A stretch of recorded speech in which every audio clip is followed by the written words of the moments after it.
সারা দুনিয়ায় দিনের বার্তা করতে প্রচার ও প্রসার, কুরআন হাদিসের আলোকে শোনো বয়ান ভাই আমার। আলহামদুলিল্লাহ রাব্বিল আলামিন ওয়াসসালাতু ওয়াসসালামু আলা সাইয়্যিদিল আমবিয়াই ওয়াল মুরসালিন, আম্মা বা'দ, ফাআউযু বিল্লাহি মিনাশ শাইতানির রাজীম। বিসমিল্লাহির রহমানির রহিম। আসসালাতু ওয়াসসালামু আলাইকা ইয়া রাসূলুল্লাহ ওয়া আলা আলিকা ওয়া আসহাবিকা ইয়া হাবিবাল্লাহ। আসসালাতু ওয়াসসালামু আলাইকা ইয়া নবিয়াল্লাহ ওয়া আলা আলিকা ওয়া আসহাবিকা ইয়া নূরাল্লাহ।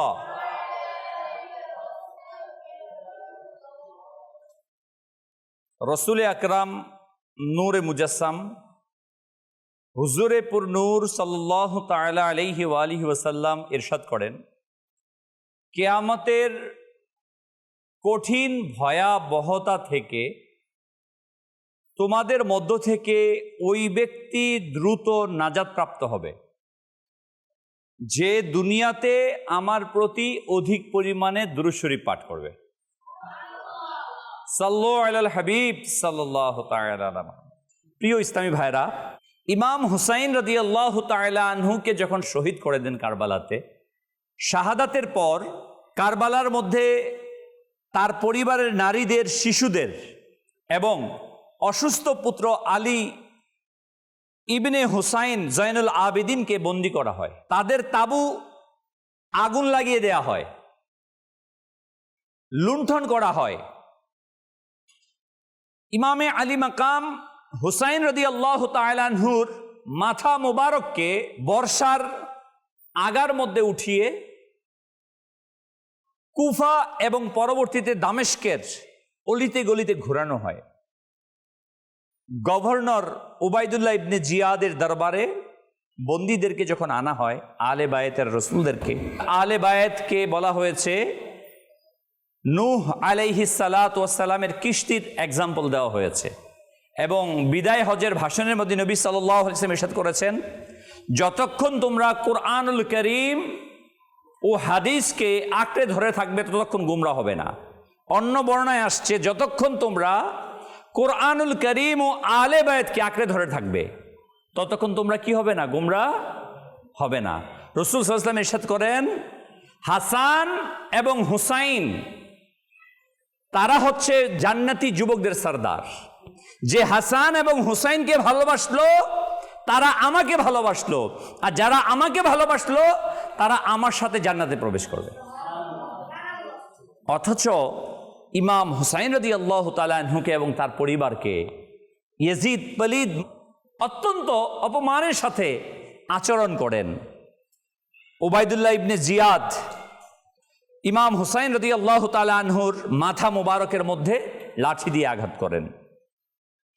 বিভিন্ন ঐতিহাসিক গ্রন্থের মধ্যে আছে, তখন সাহাবী রসুল যায়েদ ইবনে আরকাম রাদিয়াল্লাহু তাআলা আনহু তিনি প্রতিবাদ করে বলেন, রসুল করিম সাল্লাল্লাহু আলাইহি ওয়া আলিহি ওয়াসাল্লামকে আপনি যে ঠোঁট মোবারকের মধ্যে আঘাত করছেন, আপনি খবরদার, আমি দেখেছি আমার প্রিয় আকা সাল্লাল্লাহু আলাইহি সাল্লাম এই ঠোঁট মোবারকে চুমু দিয়েছেন। ইবনে জিয়াদ বন্দী অর্থাৎ আলে বায়েতে রসুলদেরকে ইয়াজিদের দরবারে পাঠিয়ে দেয়। অনেক ঐতিহাসিকগণ লিখেন যে ইয়াজিদ বিজয়ের আনন্দ প্রকাশ করে হযরতে জাইনাব অত্যন্ত সাহসিকতার সাথে সেখানে বক্তব্য প্রদান করেন। তিনি বলেন, ক্ষমতা চিরস্থায়ী নয়, আল্লাহ তাআলার আদালতে ইয়াজিদকে জবাবদিহিতা করতে হবে। এবং এক জ্বালাময়ী বক্তব্য হযরতে শেরে খোদা আলী কাররামাল্লাহু ওয়াজহাহুল করিমের বেটি প্রদান করেন। এবং পরবর্তীতে হযরতে জাইনুল আবেদিন রাদিয়াল্লাহু তাআলা আনহু তিনি তার পরিচয়কে উল্লেখ করে প্রদান করেন। প্রিয় ইসলামী ভাইয়েরা, এর পরবর্তীতে ইয়াজিদ পলিদ যখন দেখল যে মূল ঘটনা তো শেষ হয়ে গেছে, যে আমার প্রতিদ্বন্দ্বী ছিল ইমামে আলী মাকাম হুসাইন রাদিয়াল্লাহু তাআলা আনহু, তাকে শহীদ করা হয়েছে, এখন আর প্রতিদ্বন্দ্বিতা নেই, তখন তাদেরকে মুক্ত করে দেন। তারা অর্থাৎ আলে বায়েতে রসুল্লাহ মদিনা পাকে চলে আসে। পরবর্তীতে 63 হিজরিতে এজিদ যখন শাসন কাজ করছিল 61 থেকে 63, 2.5 বছর 3 বছর অতিবাহিত হয়। মদিনাবাসীর পক্ষ থেকে এজিদের কাছে দামেস্কের লোক পাঠানো হয় যে এজিদ ইমামে আলী মাকামকে যে শহীদ করেছে এবং আসলে তার বর্তমান অবস্থা কি, যে এজিদ হচ্ছে আসলেই লম্পট, নিকৃষ্ট, সে হালালকে হারাম, মদকে হালাল, যাদের সাথে বিবাহ হারাম তাদেরকে বৈধ সহ শরীয়ত বিরোধী অসংখ্য বিষয়গুলো সে শুরু করে দিয়েছে, যা কখনো একজন মুসলমানের পক্ষে সেটা গ্রহণ করা বৈধ নয়।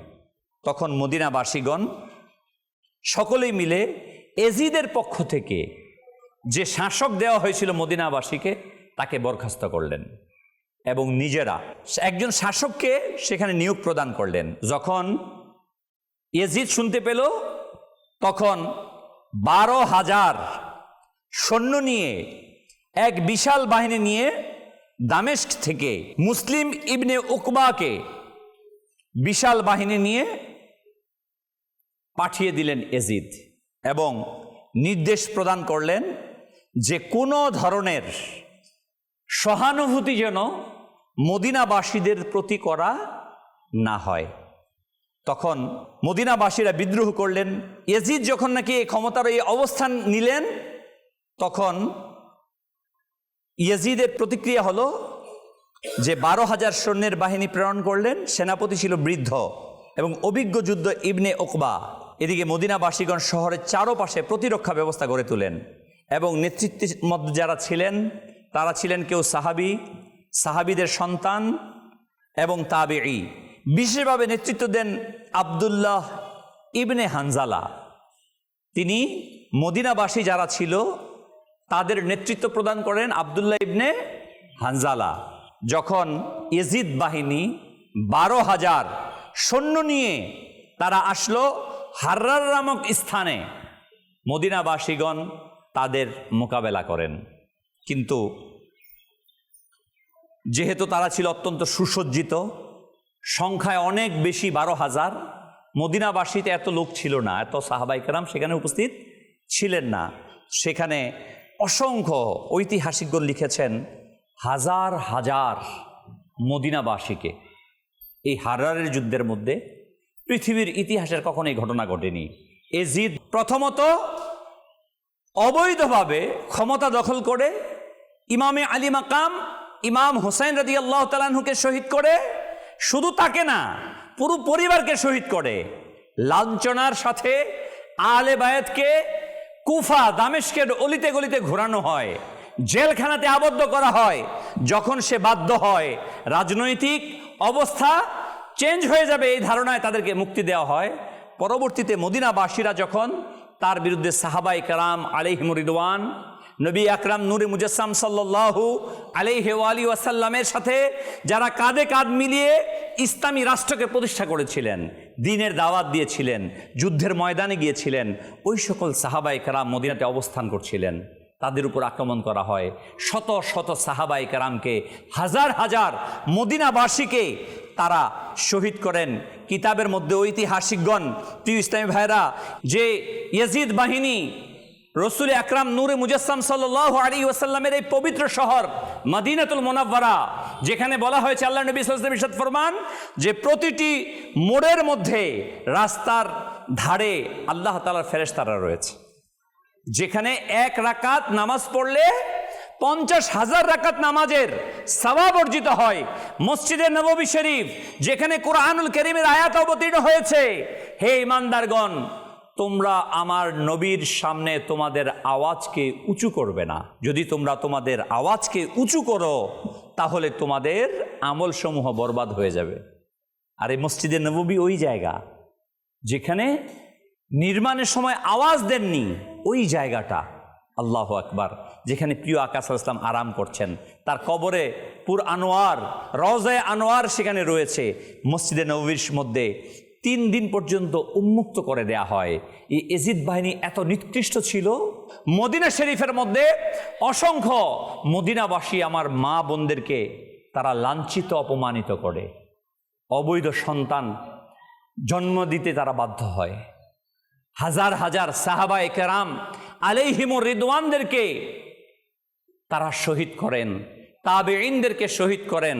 উহুদের যুদ্ধে আমরা শুনলাম হানজালা রাদিয়াল্লাহু তাআলা আনহুর, যাকে ফেরেশতারা গোসল দিয়েছিল, তার সন্তান আব্দুল্লাহ বিন হানজালা রাদিয়াল্লাহু তাআলা আনহু সহ অসংখ্য সাহাবায়ে কেরাম আলাইহিমুর রিদওয়ান সেখানে শহীদ হন। মসজিদের নববী শরীফের মধ্যে 3 দিন পর্যন্ত অবরুদ্ধ করে রাখা হয়। মসজিদের নববী শরীফের মধ্যে কোনো আজান একামত হয়নি, মসজিদ শরীফে কোনো আজান হয়নি, কোনো একামত হয়নি। ঘোড়া এনে মসজিদের খুঁটির মধ্যে বাঁধা হয়েছে। ঘোড়া দ্বারা মসজিদকে নাপাকি বানিয়েছে এই এজিদ বাহিনী। তারা সাহাবায়ে কেরাম আলাইহিমুর রিদওয়ানকে শহীদ করেছেন এবং মসজিদের নববীকে অপমানিত করেছেন। আজকে আমরা যারা অনেকে না বুঝার কারণে এদিক সেদিক বলে থাকি, এখানে তো স্পষ্ট প্রিয় ভাই, এজিদ কেমন ব্যক্তি ছিল? আপনি হয়তোবা প্রথম অংশে বলতে পারেন যে ইমামে আলী মাকামের বিষয়, তিনি স্পষ্ট ছিলেন হকের মধ্যে, তার আলে বায়দের সাথে কেমন আচরণ হলো। একের পর এক এজিদ কিন্তু দুর্ঘটনার উপর দুর্ঘটনা, একের পর এক অপরাধের উপর অপরাধ সে বৃদ্ধি করেছে, আলে বায়তকে হত্যা করেছে, শহীদ করেছে। এরপর আসছে মদিনাবাসীদের উপর। মদিনাবাসীরা খলিফা হিসেবে গ্রহণ করে নাই, তাদেরকে সমস্ত মদিনাবাসীর লুণ্ঠন করা হয়, আগুন জ্বালিয়ে দেয়া হয় বাড়িঘরগুলোকে, এভাবে নারীদের প্রতি অবিচার করা হয়। এরপর এই 3 দিন পর্যন্ত উন্মুক্ত রেখে মদিনা শরীফ এই জালিমরা মক্কাতুল মুকাররমার দিকে যান এবং মক্কাতুল মুকাররমাতে গিয়ে ঐতিহাসিক ঘটনার মধ্যে আসছে, তারা মক্কাতুল মুকাররমা কাবাতুল্লাহ হযরতে জুবাইর রাদিয়াল্লাহু তাআলার নেতৃত্বে সেখানে ছিলেন। পরবর্তীতে এই কাবা শরীফের মধ্যে আক্রমণ করা হয়। কাবা শরীফের চারদিকে মিনজানিক যন্ত্র দিয়ে পাথর নিক্ষেপ করা হয়। ওই পাথর যখন গিয়ে পড়ে কাবা শরীফের মাতাব যেখানে তাওয়াফ করা হয়, দেখুন একজন মুসলমান, যাকে বলা হয়েছে হারাম এরিয়া, যেখানে রক্ত প্রবাহিত করা কি হারাম, এই কথাই ইমামে আলী মাকাম হুসাইন রাদিয়াল্লাহু তাআলা প্রথম বলেছিলেন যখন তিনি মক্কাতুল মুকাররমাতে এসেছেন কারবালার সফরের পূর্বে। ইমামে আলী মাকামকে যখন সাহাবায়ে কেরাম বললেন, হে ইমাম, আপনি মক্কাতুল মুকাররমা ছেড়ে যাবেন না, আমরা আপনার কাছে বায়াত হব, ইমামে আলী মাকাম হুসাইন রাদিয়াল্লাহু তাআলা বলেছিলেন, এজিদ এত নিকৃষ্ট, সে তার ক্ষমতার লোভের জন্য হেরেমকে সে রক্ষা করবে না, এই হেরেমের মধ্যে রক্তাক্ত করবে। যদি আমি এখানে থাকি, এখানে এসে সে কি করবে? আক্রমণ করবে, আমাকে এখানে এসে শহীদ করার চেষ্টা করবে। এজিদ পলিত তারা আক্রমণ করলো কাবাতুল্লাহ শরীফের মধ্যে, এবং পাথর যখন আঘাত করছিল, আঘাতের মাতাফের মধ্যে পাথর এসে পড়লো, পাথরের উপর যখন পাথর পড়লো, পড়ার পর সেখানে আগুন লেগে গেল, এবং আগুন লেগে যাওয়ার পর পৃথিবীর ইতিহাসে একমাত্র ঘটনা এটাই, কাবা শরীফের গিলাফের মধ্যে আগুন লাগার। কাবা শরীফের গিলাফের মধ্যে এই এজিদ বাহিনীর আক্রমণে যারা এজিদের প্রাতত্তা, এজিদকে বলে থাকে যে এজিদ হাফেজে কোরআন ছিল, শায়খুল হাদিস ছিল না, মাজাল্লাহ নাউজুবিল্লাহ, তারা কি এই হাররারের ঘটনা শুনেনি? তারা কি মক্কাতুল মুকাররমার জাদাহুল শাররাফা ওয়া তাজিমানের ঘটনা দেখেনি, শুনেনি? তাদের কাছে কি ইলম নেই? কিভাবে এজিদের পক্ষ অবলম্বন করতে পারে? যখন ওই পাথরের আঘাত করা হচ্ছিল, আঘাতে আঘাতে আগুন জ্বলে ওঠে এবং কাবাতুল্লাহর দেয়ালের মধ্যে আগুন লেগে যায়। ওই আগুন লেগে কাবা শরীফের ছাদের মধ্যে হযরতে ইসমাইল আলাইহিস সালাতু সালামকে যে কোরবানি দেওয়ার সময় তার বিনিময়ে যে জান্নাতি দুম্বা কোরবানি হয়েছিল, ওই দুম্বার শিং কাবা শরীফের ছাদে ছিল। ওই এজিদের আগুন লাগার ফলে ওই কাবা শরীফের উপর যে শিং, জান্নাতি দুম্বার সে শিং পর্যন্ত জ্বলে যায়। মানে কত থেকে কত নিকৃষ্টতম কাজগুলো সে পরিচালনা করেছে শুধুমাত্র দুনিয়ার ক্ষমতার মসনদকে টিকিয়ে রাখার জন্য। কিন্তু প্রিয় ইসলামী ভাইয়েরা, আল্লাহ সুবহানাহু ওয়া তাআলা তিনি সকল ক্ষমতার আধার। এবং আমরা হাদিসে শুনলাম রাসূল করিম সাল্লাল্লাহু আলাইহি ওয়াসাল্লাম ইরশাদ করেন, যখন কেউ মদিনাবাসীকে, মদিনাকে অপমানিত করবে, আল্লাহ রাব্বুল আলামিন তাকে কি করবেন? লবণকে পানির মধ্যে যেভাবে গলিয়ে দেয় তাকে সেভাবে গলিয়ে দিবেন। ইতিহাস সাক্ষী। কেউ কেউ বলেছেন যেদিন মদিনা শরীফ আক্রমণ করে মক্কাতুল মুকাররমাতে তাদের আক্রমণ হয়, ওই দিনই এজিদ পালিদ মালউন মৃত্যুবরণ করে। তার এমন একটা রোগ হয়েছিল, দুইটা বর্ণনা আসছে তার ব্যাপারে। এক বর্ণনায় আসছে এক রুমীয় নারীর প্রেমে সে মশগুল ছিল, ওই রুমীয় নারী তাকে মরুভূমিতে নিয়ে যায়, মদ পান করায়। যেহেতু তার অভ্যাস ছিল মদ পানের, অধিক পরিমাণে মদ পান করার পর যখন সে নেশাগ্রস্ত হয়ে যায়, তখন তাকে চাকুর আঘাতে তাকে হত্যা করা হয় এবং তাকে ফেলে দেয়। সেখানে শৃগাল কুকুর খায়। পরবর্তী তার অনুসারীরা গিয়ে তাকে মাটি চাপা দেয়। আরেক বর্ণনায় আসছে যে তার এমন এক রোগ হয়েছে যে সে তার ভিতর থেকে শূকরের মতো আওয়াজ আসতো। কার মতো? শূকরের মতো আওয়াজ বের হতো। পিপাসা লাগতো, কিন্তু যদি তার মুখে পানি দেয়া হতো, ওই পানি কণ্ঠনালীর ভিতরে প্রবেশ করলে জ্বলে উঠতো, সে চিৎকার করত। অর্থাৎ পানির পিপাসার জন্য সে কাতরাচ্ছিল, পানি দেয়া হোক। যখন তাকে পানি দেওয়া হয়, তো ওই অবস্থায় পানি পান করলে, কণ্ঠনালীর ভিতর প্রবেশ করলে তার যন্ত্রণায় সে অস্থির হয়ে যেত। অর্থাৎ পিপাসা একদিকে মরছিল, অপরদিকে পানি পান করাটাও তার জন্য যন্ত্রণাদায়ক ছিল। এই অবস্থায় অতিবাহিত করেন এবং তার সন্তান, তার যে ছেলে ছিল তার নাম রেখেছিল মুয়াবিয়া, তার বাবার নাম অনুযায়ী। তাকে ছোট মুয়াবিয়া বলা হয়। তার সন্তানকে ডাকা হলো যে, বাবা আমি আছি এই অবস্থায়, কঠিন মৃত্যুর সময়, এই খিলাফতের দায়িত্বটা তুমি গ্রহণ করো, আমি তো মারা যাব। তখন তার সন্তান ইয়াজিদ তার বাবাকে তিরস্কার করল এবং বলল, আমি থুক নিক্ষেপ করি ওই মসনদের প্রতি যেই মসনদের সাথে আলে বায়েতের রক্ত মিলে আছে। প্রিয় ভাই, পৃথিবী তখন তার বাবা অস্থির হয়ে চিৎকার করেছিল, আমি কি করেছি এই ক্ষমতার জন্য। প্রিয় ইসলামী ভাইরা, তখন ওই ব্যক্তি ইয়াজিদ এই দুনিয়া থেকে বিদায় গ্রহণ করে। আল্লাহ সুবহানাহু ওয়া তাআলা পৃথিবীবাসীকে দেখিয়ে দিয়েছেন আল্লাহ সুবহানাহু ওয়া তাআলা হিকমতের মাধ্যমে কিভাবে ইয়াজিদের এবং তার অনুসারীদের কঠোর পরিণতি হয়। হ্যাঁ, এখানেই সীমাবদ্ধ না। ইবনে জিয়াদ এবং যারা যারা কারবালার যুদ্ধের মধ্যে শরিক হয়েছিল, প্রত্যেককে ধরে ধরে তাদেরকে হত্যা করা হয়। ইবনে জিয়াদকে ধরে তাকে হত্যা করে তার লাশকে আগুনে পর্যন্ত পুড়িয়ে মারা হয়। মজার বিষয় কি জানেন? এই কাজটি যে করেছিল সেও পরবর্তীতে মিথ্যা নবুয়ত দাবি করেছিল। আল্লাহ সুবহানাহু ওয়া তাআলা জালিম দ্বারা জালিমকে কখনো কখনো প্রতিরোধ করেন, যার উজ্জ্বল দৃষ্টান্ত হচ্ছে কারবালার ঘটনার পরবর্তী ঘটনা, যে আল্লাহ সুবহানাহু ওয়া তাআলা পৃথিবীবাসীকে দেখিয়েছেন যে কিভাবে এই জালিম যারা আছে, যারা আলে বায়েতকে, নবী পরিবারকে ক্ষতবিক্ষত করে, যারা রাসূল আকরাম নূরে মুজাসসাম সাল্লাল্লাহু আলাইহি ওয়াসাল্লামের দ্বীনের উপর আক্রমণ করে, তার এবং তার পরিবারের পরিণতি কি এবং ওই কাজের মধ্যে যারা সম্পৃক্ত। মনে রাখবেন, একজন ব্যক্তি নির্দেশ প্রদান করে আর অনেকে মিলে সেটাকে বাস্তবায়ন করে। যে অন্যায়ের নির্দেশ দেয় সে যেমন অপরাধী, যে এই কাজকে সংগঠিত করে অন্যায় কাজ, সেও সমান অপরাধী। এমন না যে আমি চাকরি করি, আমাকে আমার অফিসার নির্দেশ দিয়েছে ঘুষ খাওয়ার জন্য, আমি না হলে আমি হব, বা আমাকে একটা অন্যায় কাজ করতে বলেছে আমার ঊর্ধ্বতন কর্মকর্তা, আপনি যদি ওই অবস্থায় সেই কাজটা করেন আপনি সমান অপরাধী। আপনার দায়িত্ব হচ্ছে ওই অপরাধকে বর্জন করা, ওই অপরাধকে কি করা? বর্জন করা, পরিহার করা। আপনি এটা বলতে পারবেন না যে আমি অমুকের কারণে এই অপরাধের সাথে সম্পৃক্ত হয়েছি, এর জন্য উনি দায়ী, উনি বলে দিয়েছে আমি করছি, আমি পরিচ্ছন্ন না। ইসলাম, কোনো রাষ্ট্র, কোনো আইন এটা বলে না। বরং আপনি যদি অপরাধ সংগঠিত করে থাকেন, অপরাধ যেহেতু সংগঠিত করেছেন এই জন্য আপনি দায়ী থাকবেন, এবং যে নির্দেশ প্রদান করেছে সে নির্দেশদাতা হিসেবে অপরাধী শাস্তি হবে।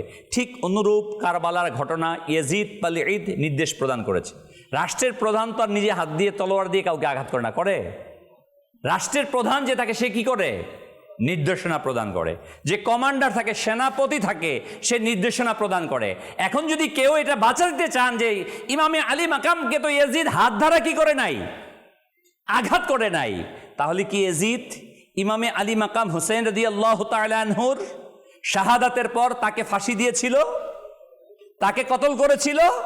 কতল করে নাই, বরং পুরস্কৃত করেছে, তাকে উত্তম জায়গাতে স্থানান্তরিত করেছে।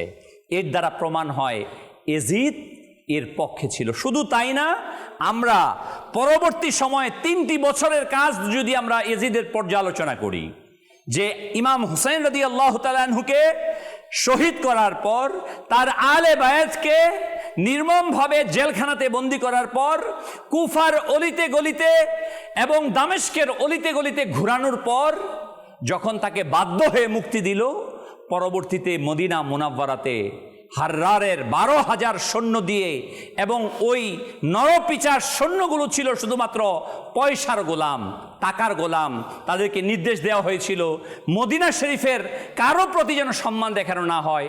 ঠিক তারা তাই করেছিল। মদিনার প্রতিটি বস্তুকে তারা অপমানিত, লাঞ্ছিত করে এবং মসজিদে নববী সহ আশপাশে রক্তের ধারা প্রবাহিত করে হাজার হাজার মদিনাবাসীকে শহীদ করা হয়। এর চাইতে বড় প্রমাণ আর কি প্রয়োজন? এর চাইতে বড় নিকৃষ্ট। এবং ইমামগণের বক্তব্য আসছে, ইমামগণ বলেন যে ইয়াজিদ সে যে কাজ করেছে, জুলুম করেছে, এর মাধ্যমে কোনো কিছুকেই তাকে মুক্তি দেওয়ার কোনো মাধ্যম নাই। প্রিয় ইসলামী ভাইরা, এই ঘটনা থেকে আমরা যে মেসেজটা গ্রহণ করব, যে ইয়াজিদ সে জুলুম করেছে, অপরাধ করেছে এবং পৃথিবীর ইতিহাসে ঘৃণিত হয়েছে। আপনি আমি আজকে যেই জায়গাতে আছি, ওই জায়গাতে দাঁড়িয়ে আমি কি ইয়াজিদের আদর্শকে লালন করছি না হুসাইন রাদিয়াল্লাহু তাআলার আদর্শকে লালন করছি? আপনাকে আমাকে এবার জিজ্ঞাসা করতে হবে নিজেকে, যে আমি তো নিজেকে হুসাইন রাদিয়াল্লাহু তাআলা আনহুর আদর্শের অনুসারী বলি। হুসাইন রাদিয়াল্লাহু তাআলা ন্যায়ের জন্য, সত্যের জন্য, সঠিকের জন্য তিনি নিজের জীবনকে দিয়েছেন। আর ইয়াজিদ অন্যায়ের জন্য, জুলুমের জন্য, মদ পানের জন্য, বেনামাজি হওয়ার জন্য সে তার ক্ষমতার মসনদে ছিল।